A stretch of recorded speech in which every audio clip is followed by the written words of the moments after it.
திரு நாகரெட்டியார் இந்த படத்தை எடுக்கலான்னு சொல்லி அவர் கூட நண்பர் சக்கரபாணி, அவர் ஒரு பெரிய ஒரு லெஜெண்ட் அவர்.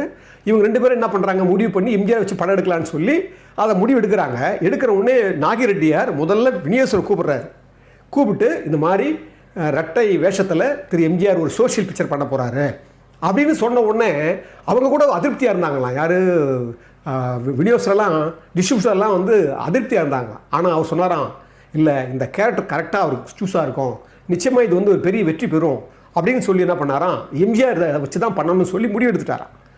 முடிவு எடுத்துட்ட பிறகு பாருங்கள், டைரக்டர் வந்து அந்த ஒரிஜினல் சாணக்கியா டைரக்டர் தான் கொண்டு வந்து பண்ணுறாங்க. அந்த படம் கன்ஃபார்ம் ஆனு எம்ஜிஆர் கேள்விப்பட்ட உடனே எம்ஜிஆர் வந்து சொல்கிறாராம், இந்த படத்தை நான் வந்து உங்கள் கூட இருந்து நான் பார்த்துக்கிறேன், நீங்கள் ஒதுங்கிக்கிங்க. அதாவது என்ன, ப்ரொடக்ஷன் நீங்கள் தான், நீங்கள் பண்ணிக்கங்க, அதை நான் என் தலைமையில் ஏற்றுக்கிறேன், நான் முடிச்சு காட்டுறேன் அப்படின்னு எம்ஜிஆரே வந்து அதை நான் முடிச்சு காட்டுறேன்னு உள்ளே வந்தார். நான் உடனே எனக்கு சந்தோஷம்.